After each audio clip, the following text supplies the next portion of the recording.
បុគ្គលការដែលចងនៅសេចក្តីក្រោធទុក្ខដូចជាយកដុំភ្លើងដាក់ក្នុងចិត្តដុតក្នុងខ្លួនឲ្យកើតគំនុំគុំគួនរកឧបាយកលបៀតបៀនជីវិតអ្នកដទៃ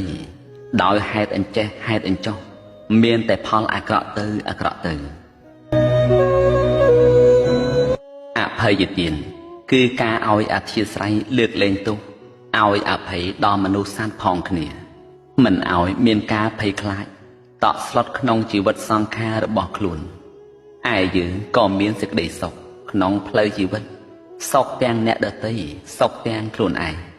ឯការធ្វើដំណើរផ្លូវឆ្ងាយមានគេគោរពស្រឡាញ់ធ្វើឲ្យអ្នកផងទាំងពួងទុកចិត្តរហូតពេលខ្លះប្រគល់ការងារឲ្យយើងព្រោះតែយើងជាមនុស្សគ្មានពឹសមនុស្សដែលមានពឹសពុលគេមិនទុកចិត្តទៅទីណាណាគេមិនឲ្យតម្លៃនិងមានហានិភ័យដល់អ្នកដទៃផងក៏ថាបានវាជាការល្អគ្រប់យ៉ាងអ្នកក៏ធ្វើជាមនុស្សដែលមិនមានពឹសត្រូវវឹកហាត់អប់រំចិត្តប្រកបដោយសេចក្តីសង្គ្រោះអ្នកកុំគិតថាយើងជាមនុស្សអន់ថយខូចយសខូចសម្បត្តិព្រោះតែលើកលែងទោសឲ្យគេនោះ